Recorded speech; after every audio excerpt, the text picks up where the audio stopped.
Steven Bartlett is a used car dealer for the soul. He is not a business god. He is just a podcaster. And today I'm breaking down the 3 major ironies of the Diary of a CEO podcast. So if you think this is the podcast that is going to help people be successful, you may be sadly mistaken. The first major irony of Diary of a CEO is the fact that it has nothing to do with being a CEO. I'm not even going to use my own personal experience as a CEO. That would be easy. I could be emotional and I could say, I'm a CEO and this is nothing like what it's like to be a CEO. But instead, I'll just give you the facts. Less than 10% of all of his guests are CEOs. So why is this podcast called The Diary of a CEO? And let's continue. Where and when was Steven Bartlett a CEO? Because you go to his LinkedIn, it says CEO of Steven.com. Now, it doesn't list any of the roles or responsibilities that he has as a CEO. That's a bit ironic. The entire podcast, his entire life, is based around a podcast about him being a CEO. But nowhere does it say what that actually means for him. And if you scroll down his LinkedIn account, it says investor, investor, investor, investor, investor, investor. Huh. So is he a CEO or is he an investor? We're going to get back to that. But let's stay with the first irony. Steven Bartlett has a podcast about being a CEO. Now, he started this podcast speaking with CEOs. But if we remember from the Chris Williamson episode, Chris was just a nightclub promoter who happened to start a podcast in his kitchen. The Steven Bartlett come-up story is giving pretty similar vibes. And it is because he was just a guy who owned a social media marketing company who sold it. Now, he was the CEO, but the podcast that he runs now has nothing to do with that. It has nothing to do with him being a CEO.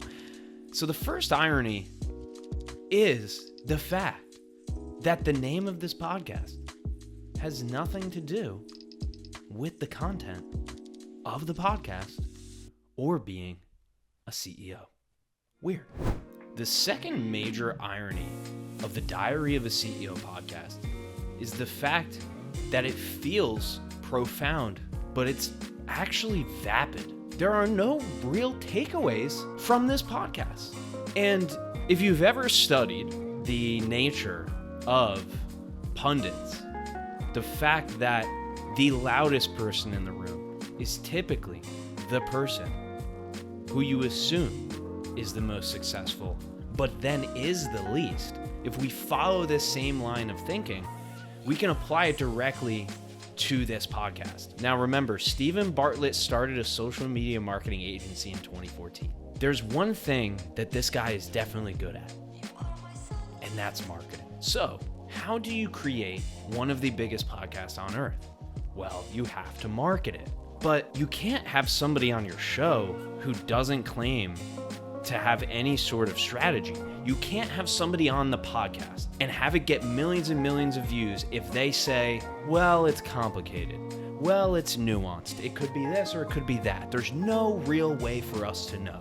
If you've ever noticed on podcasts, the people who give strategies, structures, and frameworks are always the people as the guests. It's because the people who are the loudest, who are the best at marketing to themselves, who are the biggest personal brands, are typically the people who say it's this way and it's not that way. There is no nuance. So Steven Bartlett's podcast is simply feeling. So Steven Bartlett's podcast is just a feeling show. It's not a tactical show. It's not a show that you can watch and then go take an action. Because guess what? If he was so good at interviewing these people, at extracting what made them successful, and then helping you apply it, then he would not have a podcast today, would he? You would be done.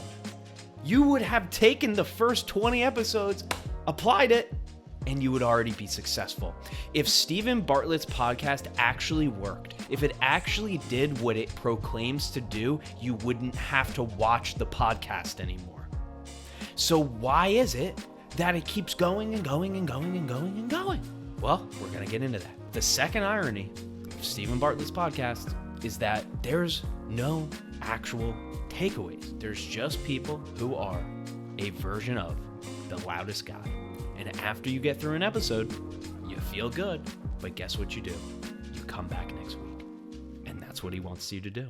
The third irony of Steven Bartlett's podcast is the fact that he preaches honesty and vulnerability. Yet, he's had his ads taken down for the exact opposite reason. I can even give you the facts, because these aren't all opinions. The United Kingdom's Advertising Standards Authority upheld a complaint in August 2024 over Huel ads because they omitted that Steven Bartlett was one of Huel's directors. The ASA upheld a complaint in August of 2024 over Zoe ads because they omitted that Bartlett was an investor in Zoe. The ASA also has an older ruling saying Huel and Bartlett podcast advertising was not obviously distinguishable from editorial content.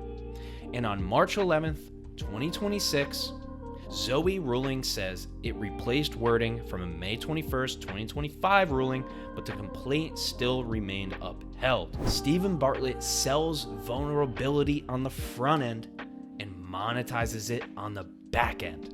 This is not to say that Steven Bartlett is a bad guy. This is not to say that he's even being deceptive, though the advertising authorities have said so. I do believe that Steven has a great podcast, but I also believe that there was a point in his journey where he moved from being the host of Diary of a CEO to being a clout-chasing, advertisement-loving, money-grubbing person. And both these things can be true. I would never be able to be on Steven's podcast because I'm able to hold two different viewpoints at one time. The first being that Steven is actually a good guy, and the second being that he uses his podcast, that he manipulates titles and thumbnails, that he curates guests to literally get as many views as possible, no matter what, so he can sell you on an advertisement of a company that he's invested in. Both those things are true. Now it's up to you to decide if you think that Steven Bartlett is still a good guy.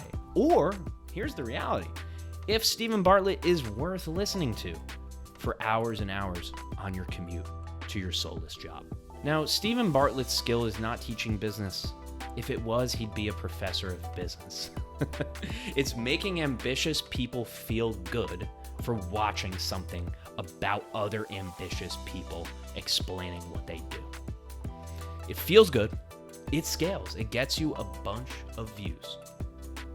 My issue is not that he's successful.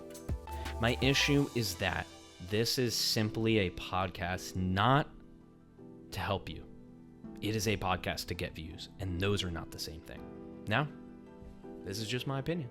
So the scam that we're participating in is not the fact that these things aren't true. What he says on his podcast is great. He has great guests that have great advice. But it's the fact that this is really a media machine disguised as a way to help you. And if you want to learn the behind the scenes of the other massive, successful podcast gurus, go ahead and watch one of the videos on the screen right now, whether that's Patrick Bet-David, Chris Williamson, or Alex Ramosi, amongst the rest. My name is Ryan Sullivan. This is what I do every single week. Thanks for tuning in.